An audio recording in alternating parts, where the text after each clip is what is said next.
Okay, all right, welcome everyone to today's Title Topics webinar. These are Alta's free presentations offered every month on issues important to title professionals.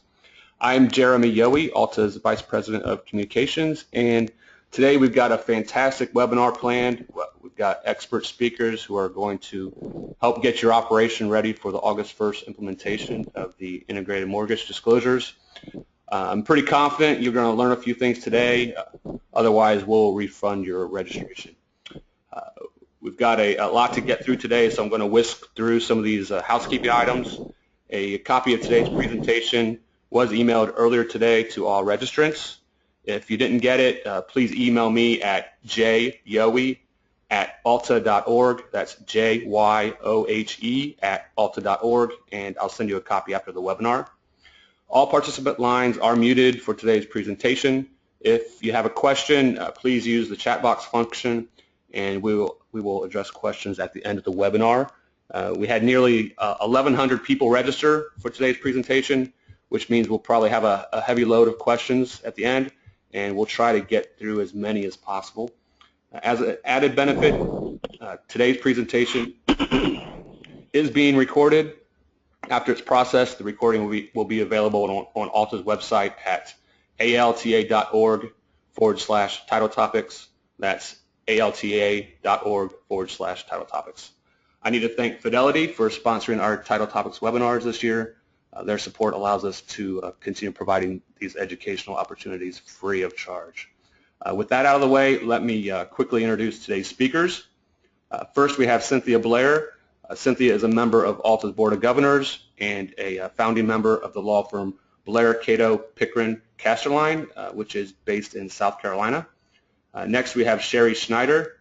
Shari is Vice President and General Counsel for Stewart Title of California. Also joining us is Sheila Strong, Vice President of Compliance and General Counsel for Michigan-based AmeriFirst Home Mortgage. And rounding out today's speakers is Leslie Wyatt, Director of Industry Relations for SoftPro.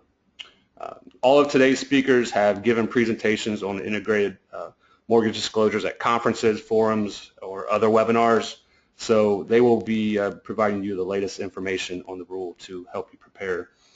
There's a lot to cover today, so Leslie, I will turn the presentation over to you. Great, thank you. Good morning. I'm just going to kind of set the tone and just kind of quickly and briefly go over the agenda and then let everyone kind of go through the slides.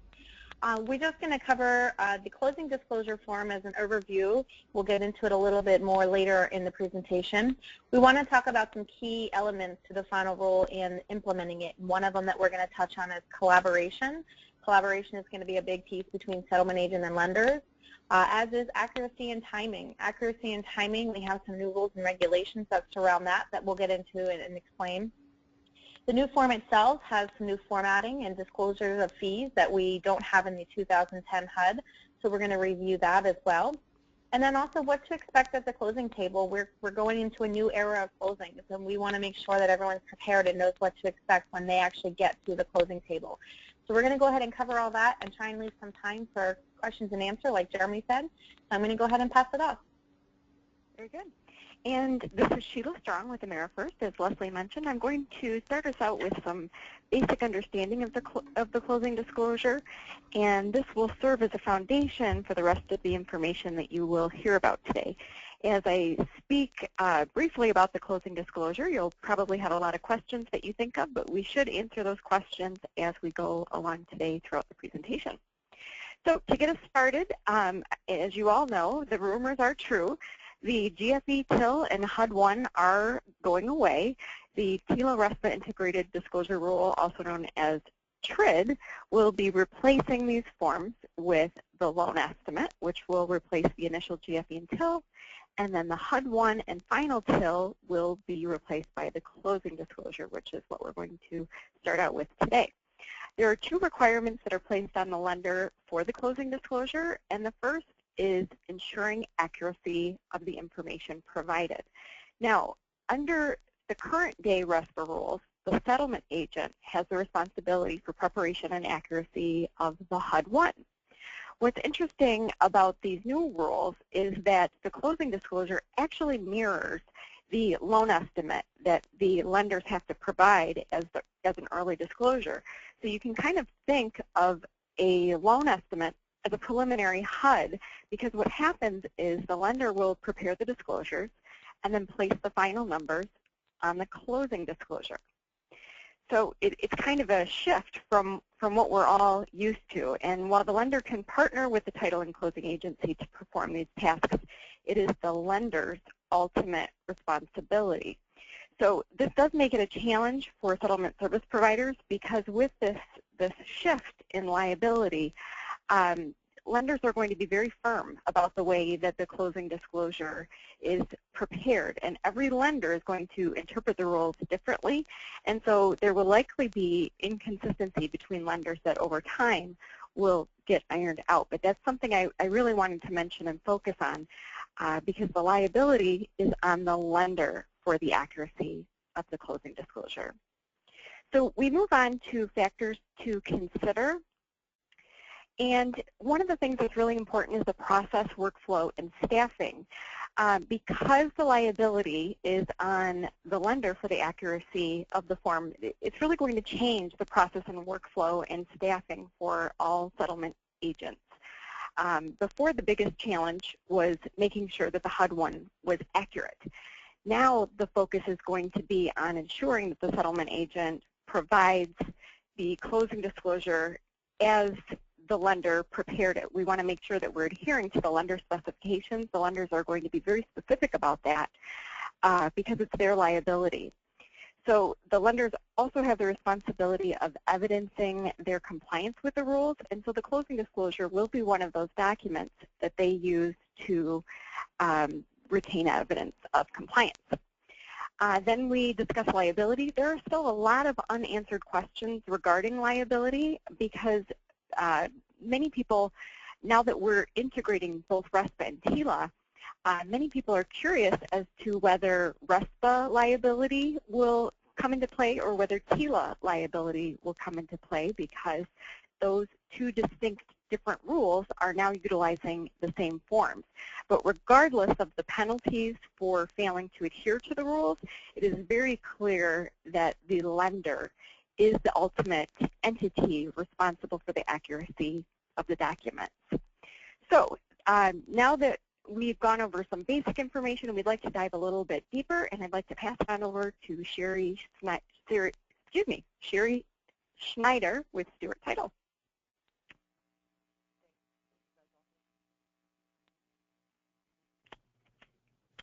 Can you all hear me? Sorry about that. We can. Okay, so I'm going to be talking about the closing disclosure, and what's significantly different about the closing disclosure compared to the HUD 2010 HUD that we have today is this form is actually dynamic. It changes. It changes based on the type of transaction, and it changes based on the type of loan as well, similar as Leslie pointed out, to the loan estimate that would have been its predecessor earlier on in the transaction. So the first page, most importantly, you can see on the screen is the difference between a purchase and a refinance, and this will all make sense to everyone. On a purchase, you're going to see the sales price, and you're going to see the seller identified in that top section of the closing disclosure.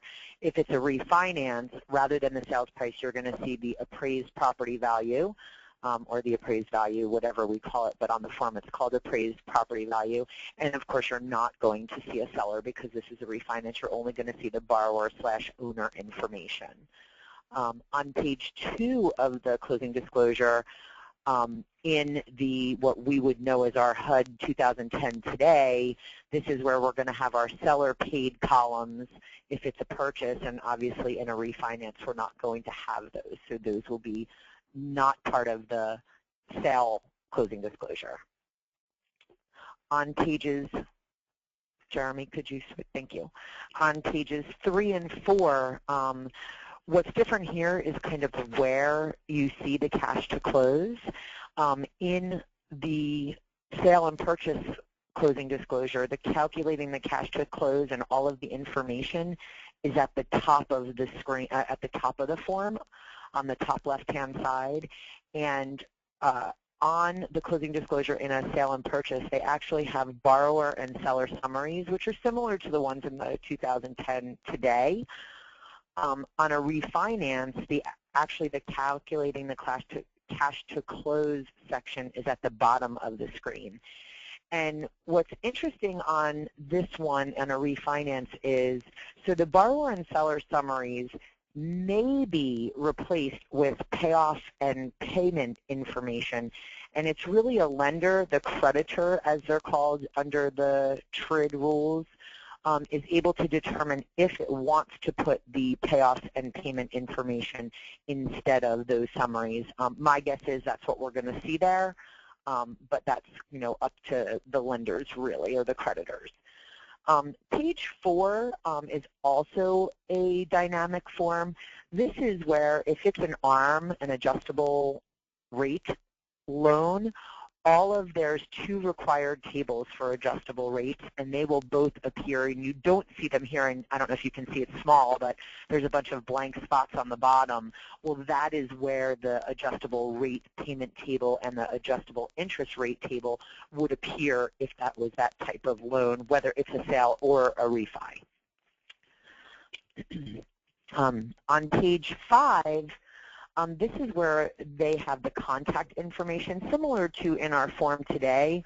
The difference is the form actually changes, and in the purchase, where you're going to have your 2 real estate broker columns, so you're going to have your listing for your seller and your selling for your buyer. In the refinance, they actually take the 3 remaining columns and just widen them, so that you only have the other 3 that remain. Lastly, and this is also, it says optional, and the reason that is this too is a creditor's option. The creditor may elect to have the confirmation of receipt requiring the consumer's signature at this point on page 5 of the closing disclosure. If the creditor does not choose to have it on this place on page 5, there are other things that would need, other language that would be needed to be added into the other disclosure section that would essentially say the same thing, that the loan doesn't have to be accepted just because you're signing this form. My guess is we're going to see this form, this receipt section on most of the documents. And I believe I'm going to turn it over to the next panelist, who is going to start talking about collaboration is key. Thanks, Shari. This is Cynthia Blair with Blair, Cato in South Carolina. So Sheila emphasized when she was talking about the closing disclosure factors that regardless of who prepares and provides the closing disclosure form, the lender is the one who will remain liable for the accuracy and delivery of the form. So there's still the question out there of who will prepare and deliver the form, provide the form to the borrower. We know that some of the large lenders have already come out and said that they intend to prepare and provide the closing disclosure, and we know that some other lenders may not be able to do that. Regardless, there has to be collaboration between the lender and the settlement agent because there is information that the lender has and there's information that the settlement agent has, and there must be collaboration. So whatever that decision is that is made by the lender, and I think we're going to see that these decisions are probably dynamic in nature. So initially some lenders may say that they're not going to provide. Maybe they don't have the resources. Maybe they're not yet prepared. They may change their minds on that. They may eventually begin to provide. It may be the other way around. We really don't know, but I think that whatever decision is made by the lender, the title and settlement agents and the lenders are going to have to work very closely to share that information and manage that information in a way that makes the transaction go smoothly. Again, some lenders are really not going to want to or even be able to create that closing disclosure form, particularly by August 1st of 2015. So how will this title and settlement agent handle the different lender requirements? Well, that's going to come into play when you're working out your in your own businesses how you're going to do this, because in some cases you may be simply sharing and managing the information with the lender, and in other situations you may be actually creating and preparing and delivering the form and then providing to the lender the compliance evidence that they require for their file. The other question that comes out on this is the seller side of the transaction. There is a seller form that has been promulgated under the rule. It is not mandatory. Lots of people have asked, do you have to use the seller form? There are seller fees on the CDF, but some people say, well, this is really a borrower form, which in fact it is a borrower form.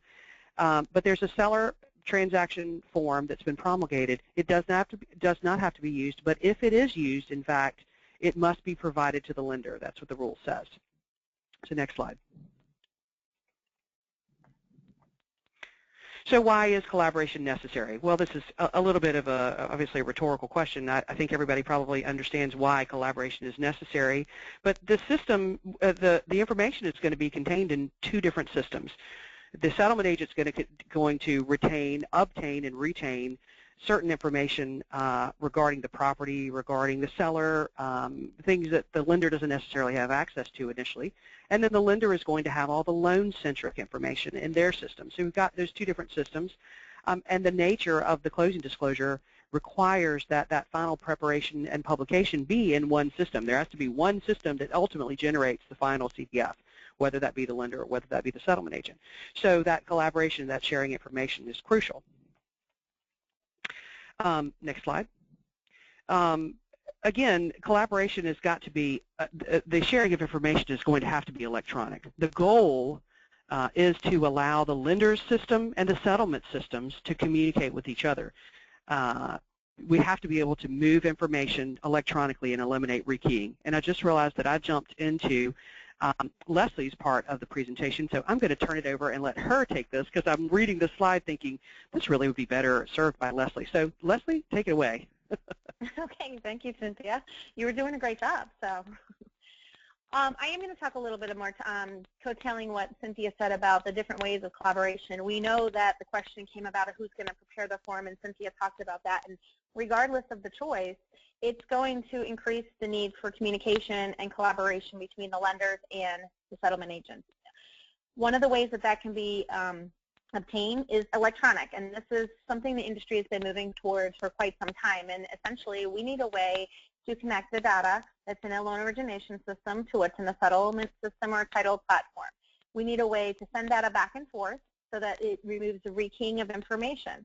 We don't want to have to rekey information as the lender sends and vice versa, especially now that the roles might be reversed, and as the lender may prepare this form in many instances, they're not going to want to rekey on file to file all the information that the settlement agents are sending them. So they're going to look to the industry and technology and say, hey, we need something put in place that can connect these. I'm going to talk about some different options, but basically for those of you that are not technical background, is essentially you have on one side of the fence you've got your LOS system, on another side of the fence you've got your title platform or your settlement system. We need something right there at the top so that we can send data from the settlement system or LOS system to a third party, and it can then go ahead and run analytics, and it can check and make sure all the information is correct, and it can send it back and forth between the two. This is truly a collaboration, and what this means is that lender fees and calculations can be populated by the lender. It means that title fees, prorations, property-related information, taxes, anything like that can be entered from the settlement and title side. And what we get at the end through this electronic collaboration is a collaborated CD that everyone's done their part on, and then which the lender can decide, okay, this is the correct information, this is what we're going to go with, and we have this final collaborated CD. So what we've done is we've reduced duplicate entry, and we've reduced the possibility of errors. When someone's sending information back and forth and rekeying it, there is the element of human error and entering information incorrectly. One of the examples we can use, simply because it's probably the most common right now, is Really Fees Closing Insight. I think both Wells Fargo and Bank of America have stated they'll be using them for a good deal of their transactions. And essentially what Really Fees Closing Insight is exactly what I was just explaining. It is that third-party portal, if you will, that will exchange data for you between settlement side and software to the loan origination side and software. It is important to note that you need to work with Relay C to be added as an agent on the settlement agent side as well as the lender side in order to exchange transactions data and file through the Relay C program.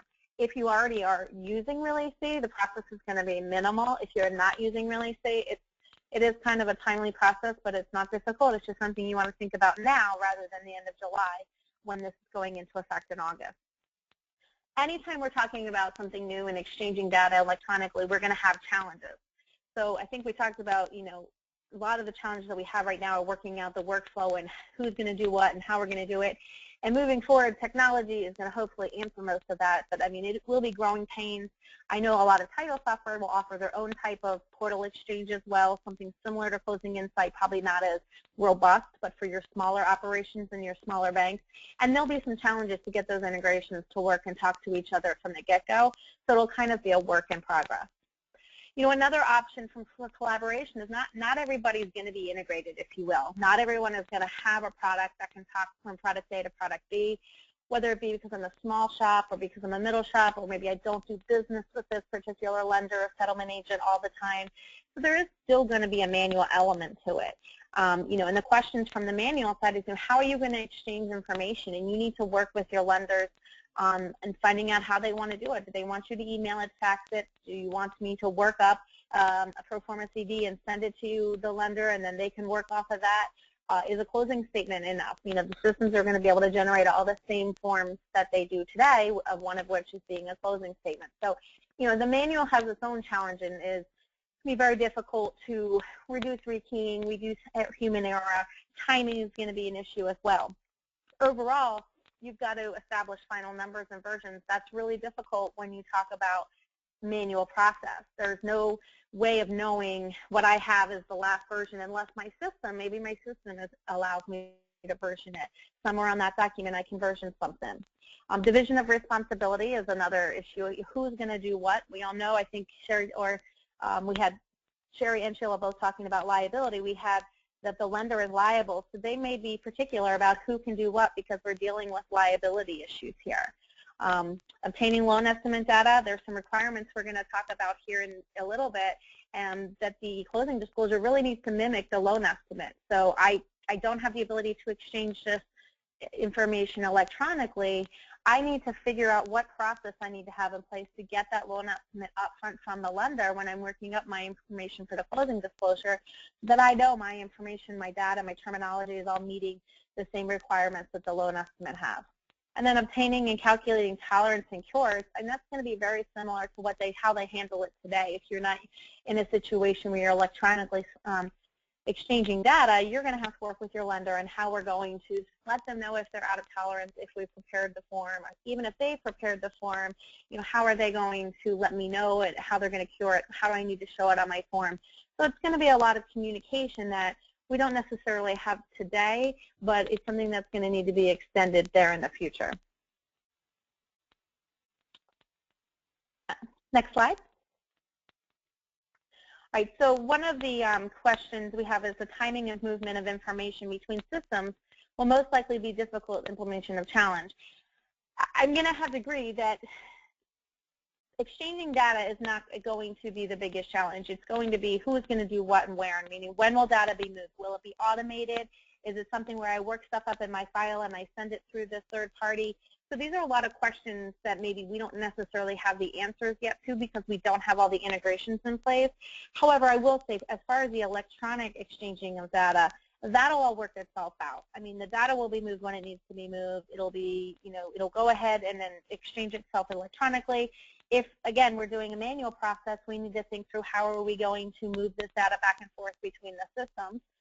The biggest question, and I think this comes into play in any situation, whether you're exchanging data electronically or you're manually doing it, you're going to have a problem finding out what is the final version. And again, this one might be versioning comes in. This might be where a third-party portal is saying, hey, we can go ahead and time and date stamp and give you your final version. But if you're not using an electronic exchange, this is going to be a big question and an issue that you need to work through as to who has that final version of the closing disclosure form. pre-closing and post-closing collaboration, I think we've talked about, and Cynthia talked about, as far as communication between the lenders and the settlement agent. It's going to have to extend past closing for tolerance cures, for clerical and administrative errors, anything that has to do with the consumer on the buyer side of the closing disclosure form. We're going to have to figure out a way that we can stay in communication with the lender so that we know that things are going to be taken care of in a timely manner. And I think the next section, Shari's going to take care of. Thank you. Yeah, so I'm going to start talking about accuracy and timing, and this is quite an extensive one, so I'm doing the first part of it. First and most important question is, when must the closing disclosure be provided? And as you can see, we've put in red, because the key is that it must be received by the consumer no later than 3 business days before consummation. Now, all of those words are really important. Received, because there are some other rules related to how to evidence delivery of and how to prove that the consumer has received it. Probably the most important one is that if you can affirm that you have dropped it in the U.S. mail and wait 3 days, then on that 4th day it is considered delivered. And the reason I'm bringing that up, and I believe they'll talk way more about that later, is that most lenders are looking at an approximate 7-day prior to consummation. And consummation varies state by state, but generally it is the moment that the consumer becomes obligated to the lender. In table funding states, that's when you're sitting at the table and they're signing their note. In escrow states, that's when they're signing all of their documents, the lender documents, including the note. So this will be key and talked about in greater detail later. What they did is they basically combined the TILA 3-day timing requirements under META and RESPA. And this goes back to literally back in 1998, the HUD board issued a joint report recommending that the RESPA and TILA disclosures be combined and simplified. What's really important to note here is that the 3 business days for the closing disclosure purposes is the specific definition of a business day. And what that means is that includes Saturdays and excludes Sundays and the 10 legal holidays that are on the next page. But what's also important to note, and what's not on that form or on this page, is that for the creditor, when they are calculating the 3 days required for the loan estimate, it is a different 3 days. It is not the specific definition. It's actually the general definition, which is the same with regard to Sundays and legal holidays. But if a creditor is not open for business on a Saturday, it does not have to include a Saturday when it counts for the purposes of the loan estimate, which I know we're not talking about, but I thought that that was pretty important to note. Okay, and as you can see here, here are the 10 legal public holidays that are excluded for counting the 3 days for the delivery prior to consummation of the closing disclosure. And now I'm not sure who's going to be taking over the rest of the accuracy and timing. Okay, so it's me, it's Cynthia, and as Shari mentioned, the consummation, the part of the rule that talks about 3 days prior to consummation, consummation is could be defined differently in different states, and that's the thing to keep in mind. It is consummation and not closing. As she mentioned, consummation is the time where the consumer does become contractually obligated on the loan, and this will differ from state to state. So you really have to understand the law of your state to understand when a borrower is legally obligated to accept the loan, whether it's at the signing of the note, whether it's at when the lender funds the transaction, when it's at commitment letter stage, when it's recordation, whatever that definition under the state law is for the legal obligation under the loan is when consummation occurs. So that really is the counting of the 3 days. Is not necessarily the signing, depending on the state. Again, it's the legal obligation on the loan. the definition really of consummation versus closing, the closing is really, next slide, Jeremy. Click to the next slide. Are we on that? Yeah. So closing and settlement is really the process of signing the document. So people think about, that's when we have the signing. Everybody kind of looks to that as the date. That's the signing of the documents, and it's defined specifically as the execution of legally binding documents regarding a lien on property, real property, that is subject to a federally related mortgage loan. Again, this is different in every state when that occurs. In a table state, as Shari mentioned, these two dates are likely to be the same. I know in my state, generally, they're going to be the same. But you have to, depending on your state and how things work in your state, you have to consider remote closers, mobile notaries who go places, whether they're signing services, whether there are signings that occur and then there's a wait prior to funding, and how that happens, what the borrower's obligation to the lender under the loan is at certain points. And at that point at which they become legally obligated, that is the consummation. So if those days differ, then of course the timing of the provision of the closing disclosure form will differ. So creditors must really review their loan agreements and their commitment letters to make certain that they're aware of exactly when in the state in which they're doing the deal that the consummation occurs. So the next slide is going to be taken by Sheila. Very good. Thank you.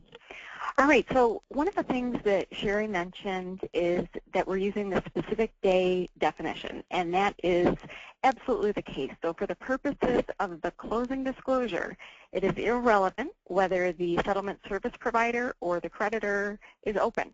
It does not matter for the purpose of the specific business day definition.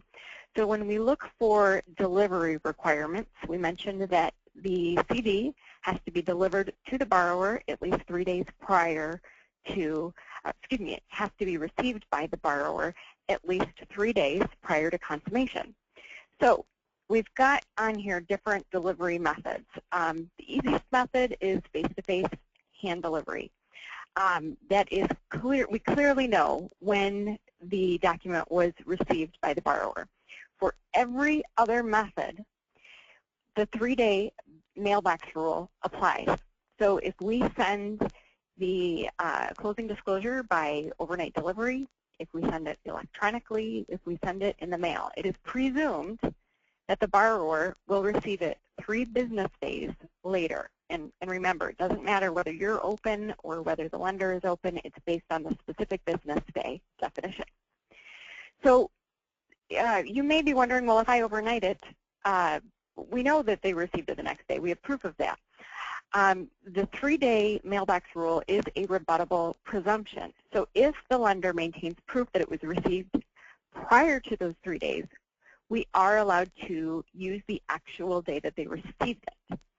So we move on to what evidence looks like, and excuse me, if we could just stay on that previous slide. There we go.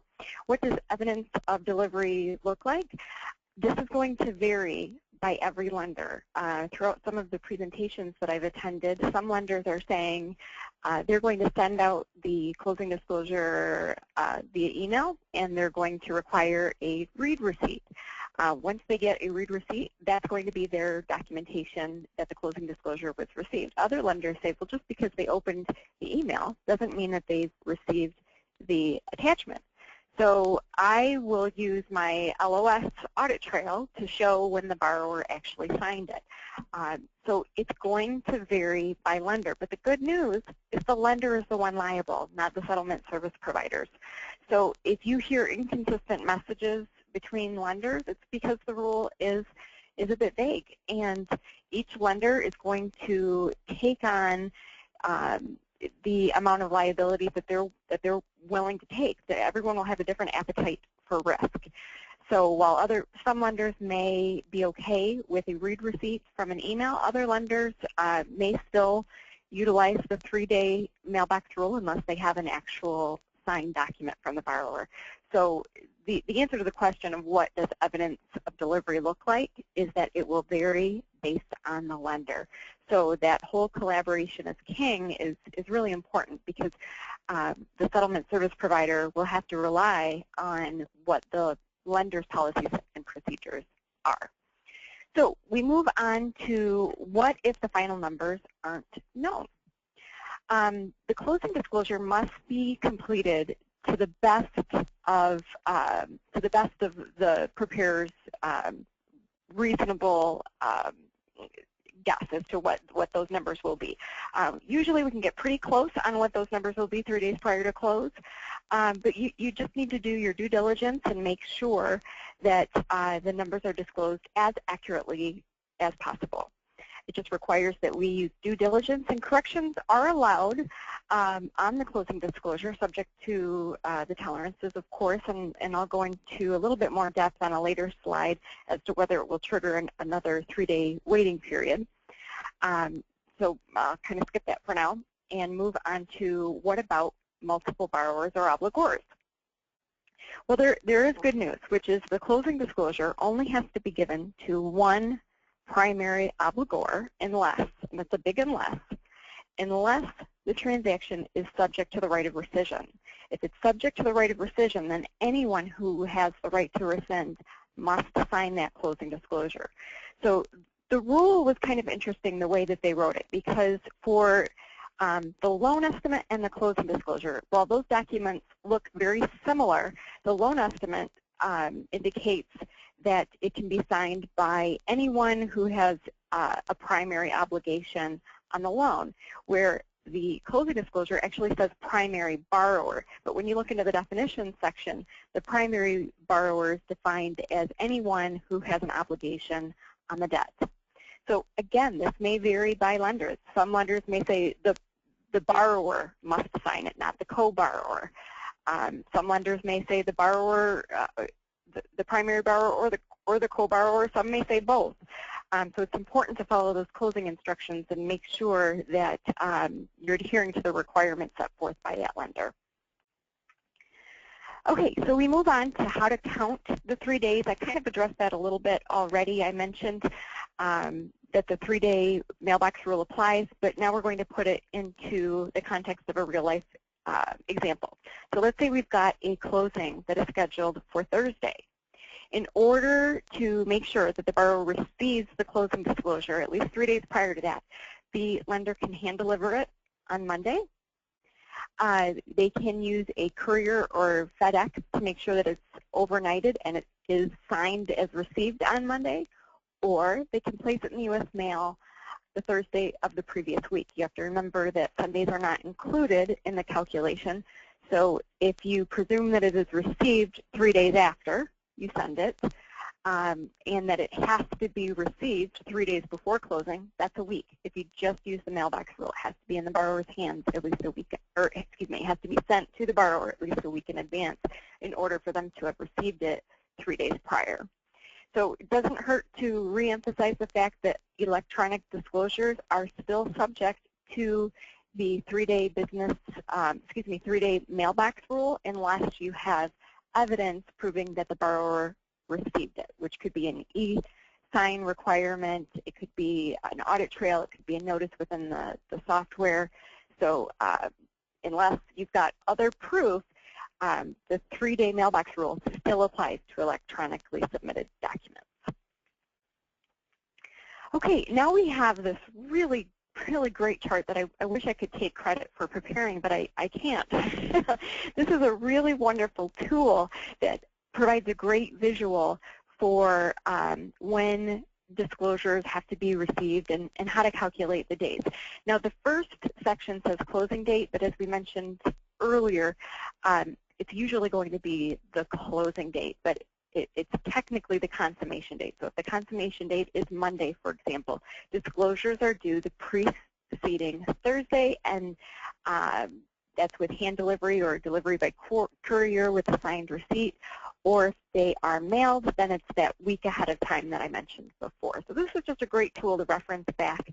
I think it will be especially helpful once the rule comes into effect. I think this will be a really great tool in the beginning until we all get accustomed to how we count the days.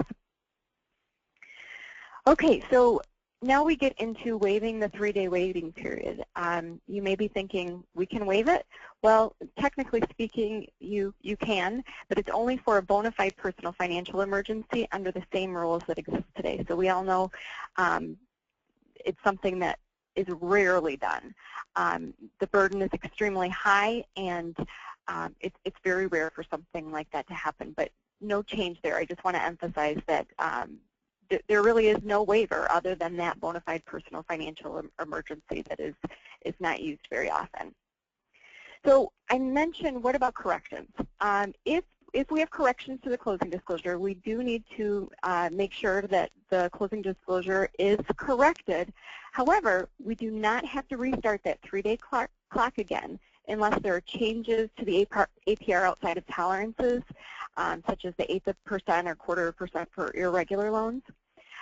Secondly, if there are changes to the loan product, or finally, if there's the addition of a prepayment penalty. If any of those three things happen, then you have another 3-day waiting period between the borrower receiving the corrected closing disclosure and when consummation can actually occur. So all other changes require the borrower to receive a revised closing disclosure at or before consummation. One thing I also want to note is once a closing disclosure is prepared, a loan estimate cannot be prepared. Loan estimates can be revised quite a few times throughout the process based on eligible change circumstances, but once a closing disclosure has been prepared, we can't go back in time and issue a new loan estimate. Now this slide I am very excited about because under the proposed rule, the Bureau was using what they call, quote, simply an all-in approach to calculation of a finance charge. What they were basically going to do under the proposed rule is require any fee that was paid directly or indirectly by a consumer to be included into the finance charge, and that was everything. That was escrows, everything. It was an all-in approach. Obviously, there was a lot of resistance to that idea, and that did not get adopted into the final rule. So I'm really bringing it up in case you've heard rumors that the finance charges have expanded to every fee that the lender imposes directly or indirectly on the consumer. That is not true. It did not make it into the final rule.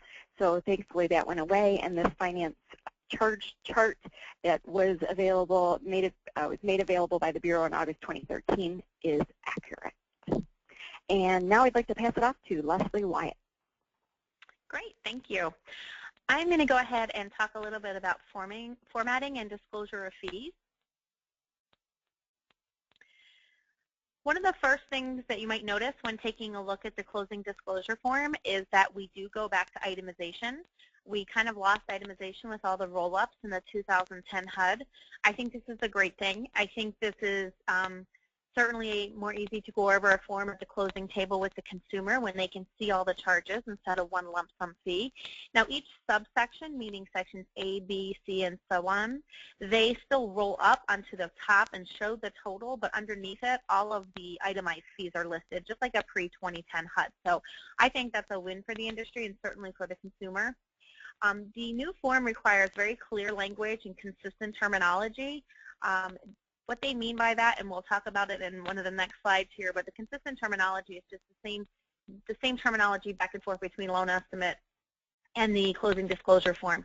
You have to understand that the way that these were created was the loan estimate came first. So when they went and created the closing disclosure form, they created it so that it was aesthetically similar and mimics the loan estimate form.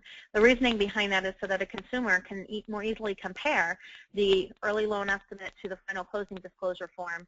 And we just talked about those 3 days that they have, and the idea is by requiring some of these formatting and disclosure of fees and requirements and making the forms look alike, that the consumer would be able to more easily compare the two and be more educated at the closing table and be able to ask questions.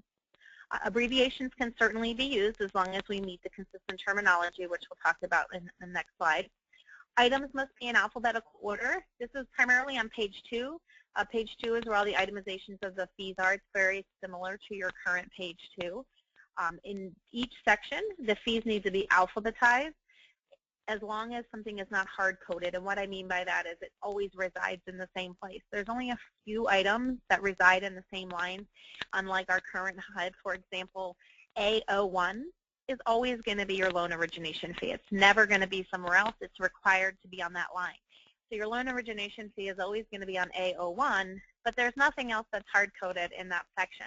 So then starting after A01, your fees would be alphabetized.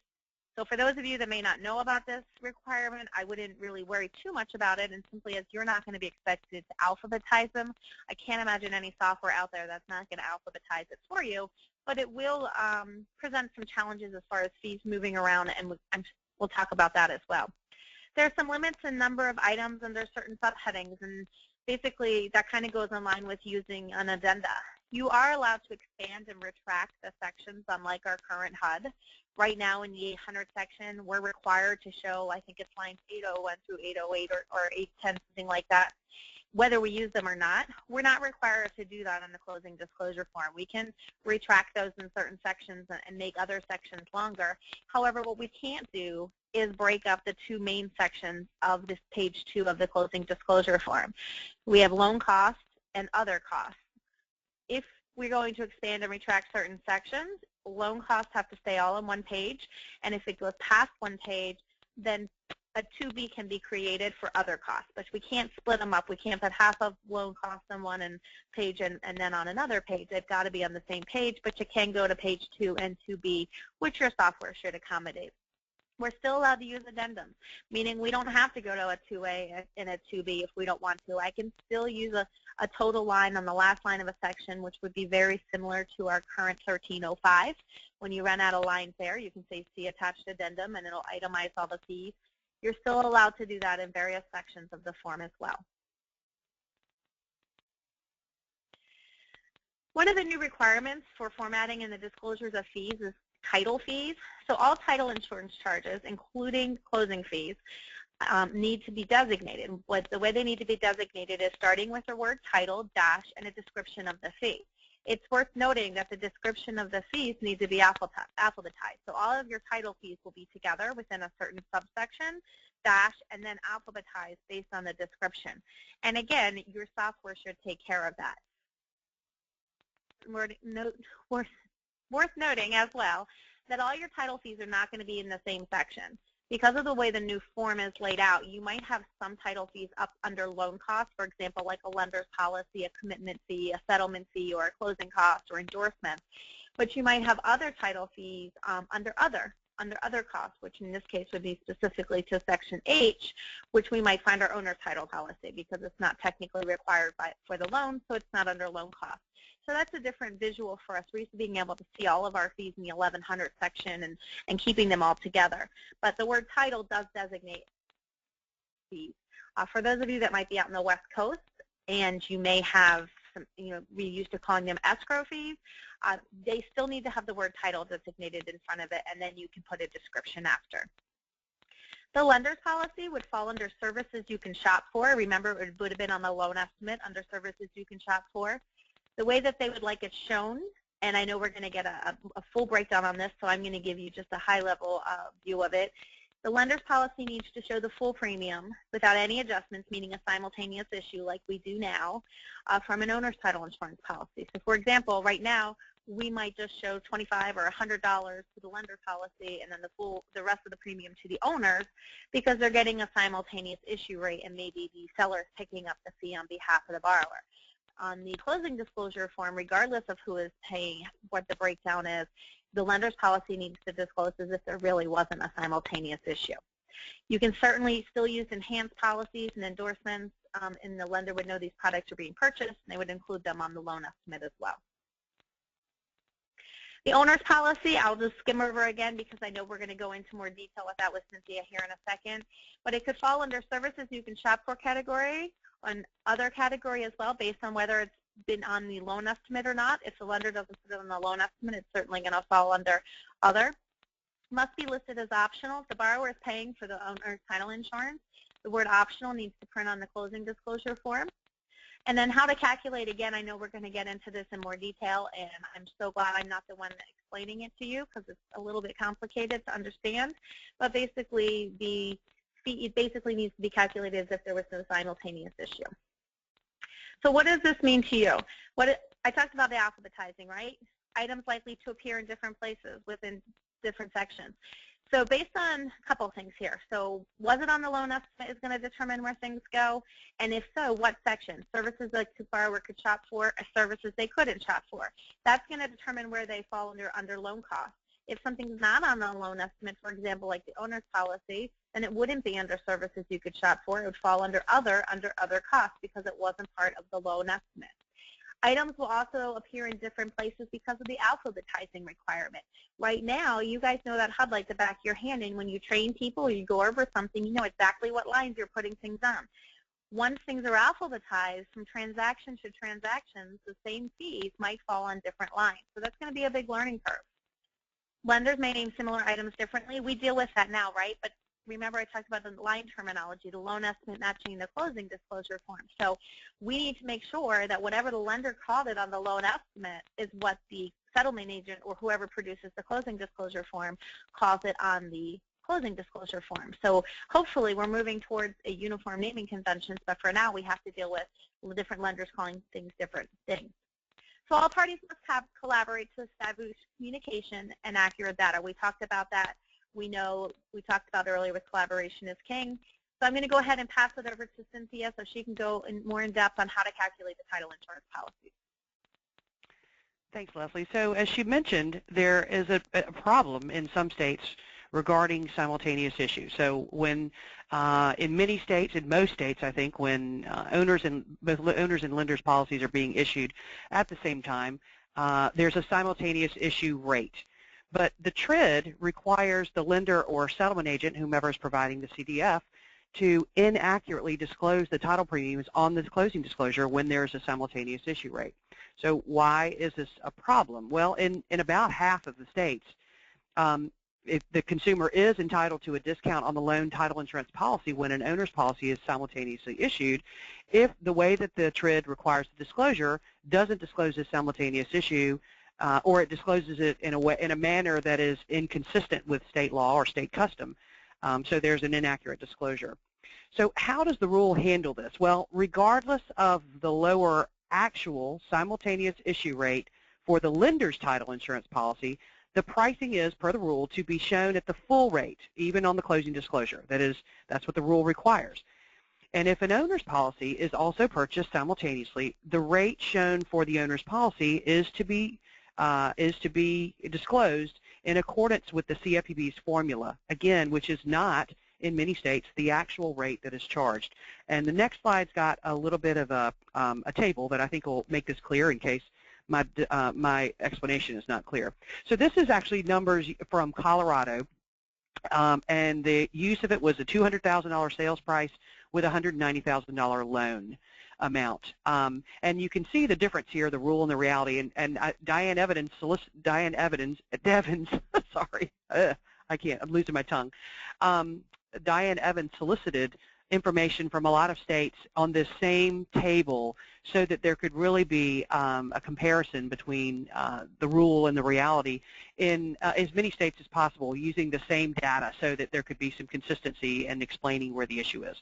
So if you look on the left-hand side, you've got how the rule requires the disclosure to be done. You've got the owner's title insurance disclosure.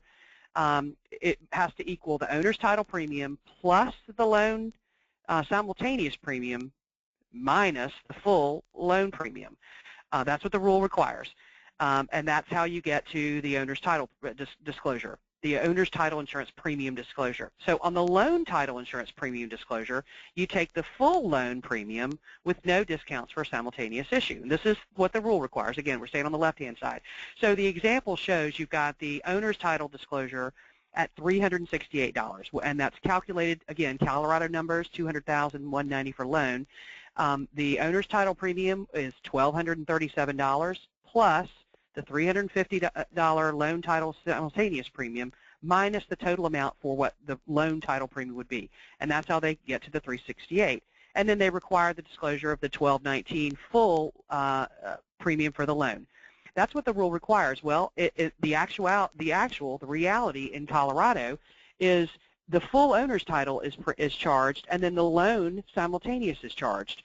So in Colorado, what's normally shown is the owner's title is actually charged at $1,237, and then the loan amount for $350. So you've got while the dollars are going to add up to be the same, that there's going to be an issue with how it's shown to the consumer,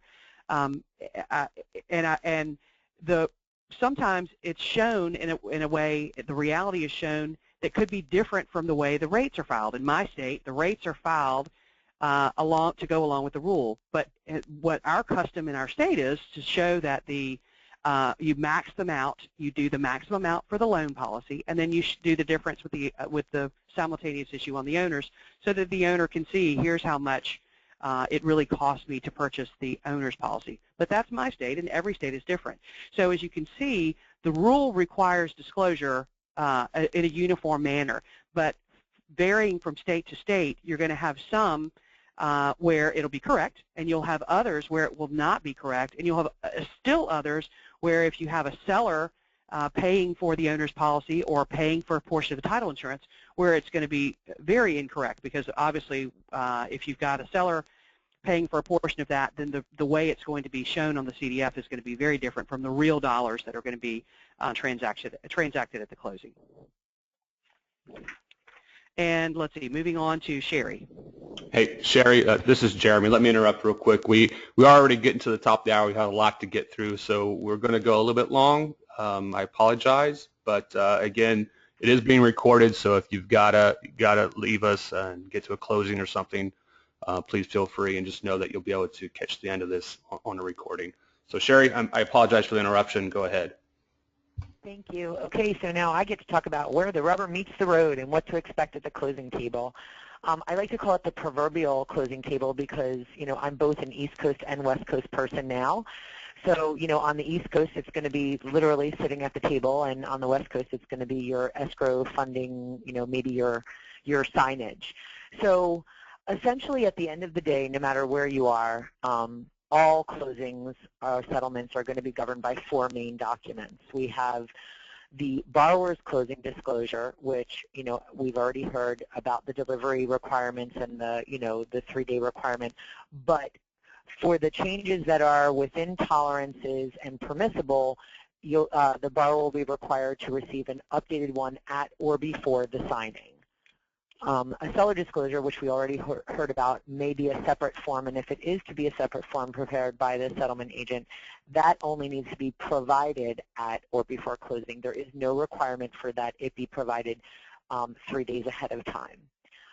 In addition, there's going to be more than likely some form of a final closing statement, which is going to be specific to the settlement agent. I know most companies, including Stewart, is preparing its own kind of standard closing statement that will supplement the closing disclosures and provide clarity on things like the simultaneous issue premium rates. And lastly, as always, the lender's instructions. As we all know, all of these documents have different purposes, but as I believe it was Leslie just shown, the bottom line number matches at the end of the day. It's kind of how it's set out that might be different. On the next page, this is a sample of a closing statement. One of the things that I know we're recommending is having lenders and or the CFPB kind of approve whatever maybe your company's closing statement is ahead of time. This is going to show the actual disbursement of funds in the transaction. Today, some people have disbursement sheets. This will kind of incorporate all of that. It will allow you to group charges together into certain categories, kind of like we're comfortable doing today. And, whether you want to show it as a combined, you might have a seller and a buyer closing statement. You might have a combined one. So you can kind of set out for your company how you're going to be doing that. And obviously, this is where you're going to show the actual owner's title premium, the simultaneous lender, if that's what kind of state you are. and if any adjustment is necessary. I know that at least there's lots of talk. We're trying to get away from using the word credit because that leads to particular creditor changes. So why might somebody use a closing statement? Some of the things I just talked about. The settlement agent regulatory compliance. So for example, in California, if you're an independent escrow company, you're required to actually have a document that shows actual disbursements. Well, the closing disclosure isn't going to get you there. There are other states that have similar requirements. Things that are not actually shown on the closing disclosure, as I forget who it was, it might have been Leslie, alluded to, you can group things because there's limited number of lines on the closing disclosure, and some things you might put them on the addenda, but here you'll be able to show everything on the one document. Here's where you might clarify some conflicting information, including the title insurance premiums, which is down at the bottom. And you might also itemize the aggregated fees that might otherwise be. Another big thing, and I don't know that I heard it talked about, is the closing disclosure has a few dates on it. And those dates are really the lender dates. So on the top of the closing disclosure, when it talks about the disbursement date, that is the lender's disbursement date. That is the date the lender dispersed the funds to us as the title and settlement providers. That may turn out to be different than the date you disperse your file. So you may choose to have perhaps the settlement agent's dates on your closing statement for clarity, in comparison with the closing disclosure. And then so there are some other possible forms that might be used. You might do a combined disclosure. So I think we've only seen the closing disclosure, but you might do a combined disclosure or even the separate seller disclosure, which we talked about earlier. And the rule does provide some forms for that. And there's also a great website. I don't know how many of you know off the CFPB's website.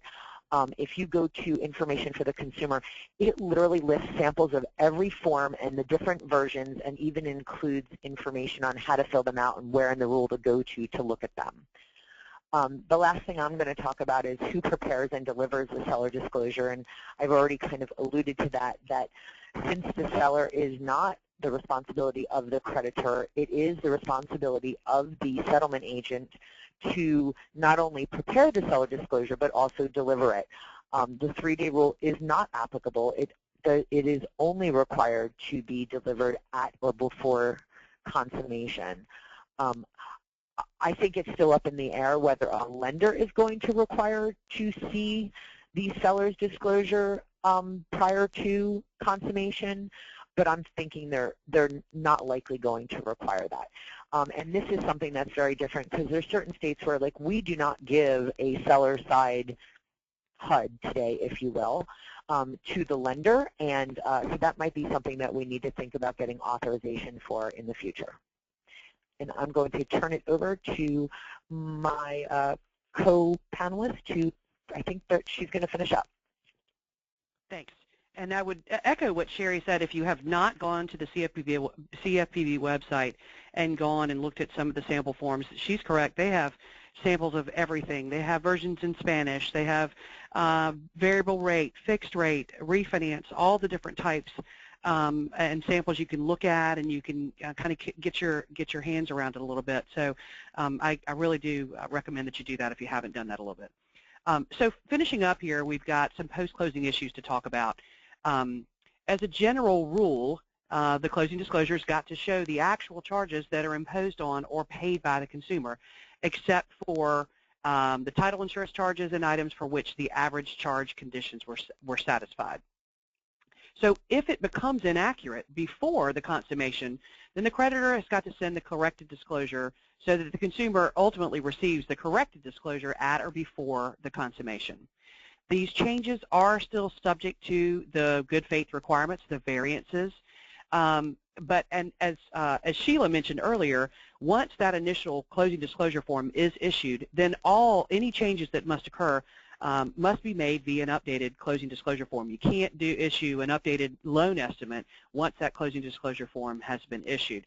And just as a reminder, that doesn't necessarily start the 3-day clock over unless unless one of those three things, the APR change, the loan product change, or the prepayment penalty occurs. So if changes do occur post-closing, there's some timing for how those changes must be dealt with. Next slide, Jeremy. Last one. Going to get that up. So if any changes occur within 30 days after closing that result in a change to an actual borrower-paid charge from the final disclosure, then the creditor must provide a corrected disclosure within 30 days of receiving the information. So any change to a borrower-paid charge that occurs within 30 days of closing, 30 days after receiving the information, so a max essentially of 60 days to correct that information. Now, if there's a non-numeric clerical error, the creditor has must disclose or must correct that within 60 days of closing. So again, about a 60-day time there. For seller-paid items, the settlement agent is to correct that within 30 days of receipt of any changed information. So again, a lot of these are timing off of not necessarily the settlement, but the date upon which the creditor or settlement agent receives the information that there's a correction that's required.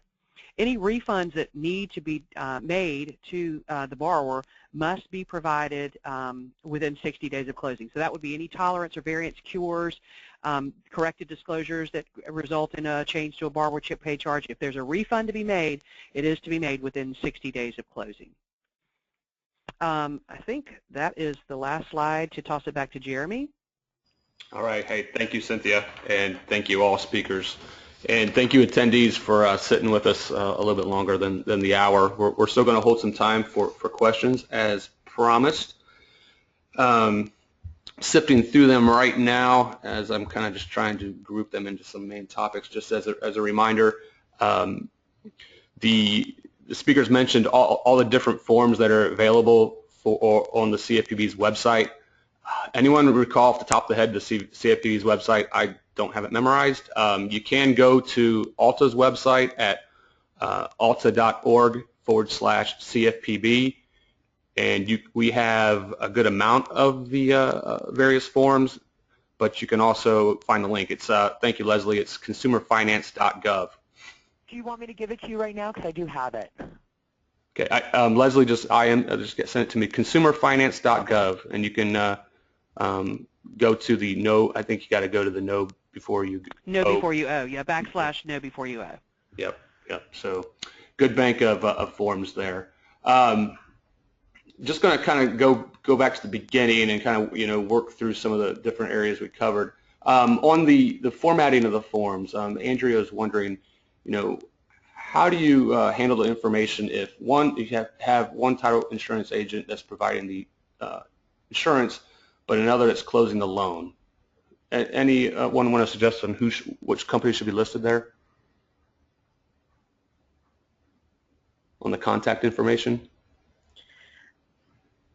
This is Leslie. I would say whoever is, whoever's doing the closing would fall under the settlement agent section, under the contact for sure. Mm-hmm. They're contracting out for someone to do title work, and they'll be shown as a payee on page 2. But as far as the contact section, it would be the settlement agent that's doing the closing. Okay. And I agree with that. Okay. Yeah, me too. Good. We've got agreement. Shari, you were talking about now currently the settlement agent does not provide the seller HUD to the lender. And so I guess maybe there's a little vagueness on whether if the lender is going to want that now. Is that correct? Someone was wanting a little clarification on that. Well, I guess what I was saying is, and there are places, like I can say when I did closings on the East Coast, we did give a buyer and seller side HUD to a lender. But on the West Coast, we don't typically do that. But in the TRID world, the lender is going to require the seller's disclosure. So I don't know if, there are many lenders that require that today, but I don't know that it's regulatorily mandated. Whereas under TRID, it is mandated that the seller is going to get, the lender is going to get a copy of the seller disclosure, and probably for, secondary marketability and sale. Mm-hmm. This one's for any of the panelists who might have any thoughts on this. This kind of surrounds competition, and Betty was wondering if these forms will give lenders more control in which title company they select for transactions. Any thoughts on how this actually will play once these forms are used? This is Sheila with AmeriFirst. I can tell you a little bit about what we're doing. Because we have the liability for use of the forms, as part of our vetting program, one of the things that we're going to be doing is requiring an attestation that the settlement service provider will provide the closing disclosure to the borrower in the format that we have required and that we have approved. So what we would do is, let's say, for example, a settlement service provider changes the numbers that we provided, and then the borrower signs it and it's returned, and we realize that it's been altered. We would require a letter of explanation as to how this error happened, and if it happened on multiple occasions, we would actually add that settlement service provider to our banned list. So that is incorporated into our vendor management program. Since we have the liability, we want to make sure that we're only working with title agents that are going to provide the form in the way that we have provided it without any alteration. And thanks, Sheila. And this is Shari Schneider. And I'm just going to speak. This is purely my opinion, but I really do think that the title and settlement providers that learn how to get it right and learn how to get it right in the beginning and learn how to collaborate with their lenders are the ones that are going to be successful, because the easier we make it for the creditors, because they have so many other regulations going on in addition to this, I think those title and settlement providers that are able to do that are going to be the ones that shine. Yep, good advice. Any suggestions on how Alta's best practices play into this? I had a few questions on whether, as a title company, they need to have best practice implemented, by August 1st. I'll take that one, Jeremy. There's kind of been some confusion about the tying of best practices to the implementation of the new disclosures. The reality is best practices could be required by a lender, or some iteration of best practices could be required by a lender today. So I would highly recommend that if you're sitting on the fence, or if you are thinking, oh, I've got till the 1st of August, that you accelerate that and you begin to work on it in earnest right now, with a goal to get it finished long prior to the 1st of August, or at least get yourself in the position to where you know what you may need to change and may need to improve long before August, because there's really no tie here to the implementation of the new disclosures and best practices. Again, I know of people in my state, and I hear about it all over, where lenders are requesting information that looks suspiciously like the 7 pillars right now today, and sometimes you're given several weeks to provide the information, and if you can't provide the information now, or at least provide a plan, some information, lenders could begin to say, we can't utilize you as a settlement agent. You really need to be able to offer us evidence that you are going to be able to handle our funds and protect the privacy of the consumer and all those things that the pillars protect. Yeah, great advice, Cynthia. Yeah, I mean, we've seen the communications from Wells Fargo, Bank of America, and then, as you mentioned, letters from other regional lenders, asking for the information about the company's best practice implementation. So yeah, definitely not tied to August 1st. We'll take a few more questions. We're already 15 minutes past. I think we can probably spend the rest of the afternoon up until dinner fielding questions. Had actually several questions around the 3-day right to rescind, and one, and maybe this is just how things are handled in various states, but could someone just maybe clarify what is a table state? Can you say that again? What is a what state? What is I think a table state. Table state. Yes. So, I mean, I can go by what I'm talking about. When I talk about a table closing state, where, like, for example, when I closed in New Jersey, I literally sat down with the sellers and buyers, and the sellers signed the deed, and we gave them their money, and then the buyers signed the loan documents. That's like a a table closing state, as opposed to in California, we're in an escrow state where the settlement provider is a third-party neutral who the seller deposits into that settlement agent. Escrow is another name for it, not to be confused with escrow impounds by lenders. They deposit the deed into escrow, and the buyer signs all the documents, and once all conditions that are required for that sale are met, the escrow agent then disperses the funds and pays the seller, and the buyer takes ownership. So, and the documents are recorded. Okay. So, Shari, in a kind of a follow-up then, in a table state, the question from Rebecca is, and actually several people, will a 3-day right of rescission change the consummation date? No. All right. It will not. Okay. Hey, There you Jeremy, I go. just want to clarify. Hey, Jeremy, it's Leslie. I just want to clarify, too, they're asking about rescission. Rescission is different than the 3-day waiting period. Rescission is not going to change. It's going to be handled the same way it always was. That's post-closing. That's on a refinance with cash out. But the 3-day waiting period is prior to consummation or closing. So I just want to make sure that whoever's asking the questions realizes there are two different concepts. Okay. And it's probably really good to right. Well, yeah, and I was going to say it's probably really good to explain to people that that 3-day right of rescission on a refinance is in addition to all of the dates we've been talking about. So if you're at a refi, you're talking about the 3-day mailing plus the 3-day delivery plus your 3 days to rescind before you're dispersing. So you're looking at closer to 10 days on a refi from delivery of or mailing of the closing disclosure to actual dispersing after the right of rescission is over. Okay. All right, and let's just take a couple of questions on the formatting of fees, and we'll call it a day for now. And we will be having other webinars throughout the year, and we'll touch on some other educational opportunities here coming up. Question about when we were talking about the formatting for title fees, are wire fees, courier fees, and tracking fees, are those also considered title fees, or do those go somewhere else on the forms? Those are great questions. They're not fully answered yet. If it's imposed by the title company, it could arguably be a title fee, but I don't think that there's a clear answer to that question. I don't know if anybody else feels differently.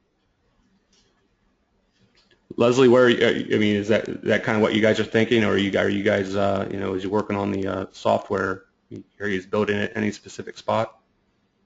No, yeah, I mean, it depends exactly, like she just explained, if it's imposed by the lender or even the settlement agency, it's handled differently. I mean, sometimes they're considered pass-through fees, and in which case I think they would go in Section H under other. But if it's part of the settlement process and it's part of the settlement fee and the settlement agent is the payee, our understanding is then it would be a title fee. But it is kind of, I think, the one area that we're looking for a little bit more guidance from the CFPB. I know we've spoken to them about it a couple of times. So I think that we might see a little bit more clarification over the next couple months. But the lender's probably going to determine where that fee needs to go. Okay. All right. Thank you. All right. Honestly, great questions, everyone. I can't keep up with them. I can't count them. So anyway, thank you, everyone, speakers, for the great information. As I mentioned, some of the upcoming conferences, webinars, forums that Alta has coming up, the Business Strategies Conference next month in Philadelphia. We have a couple of general sessions that will be addressing the disclosures. One general session will feature a panel of lenders who will be sharing what they're doing to prepare for the new regulations, and how do they plan to generate and deliver the CD, and what expectations they'll be having from their title and settlement partners. And on March 19th, Leslie, correct me if I'm wrong, I believe you're joining a panel that will be talking about hypothetical situations and different transactions to help people get a better understanding of how the disclosures will work in the real world. And correct? All right, great.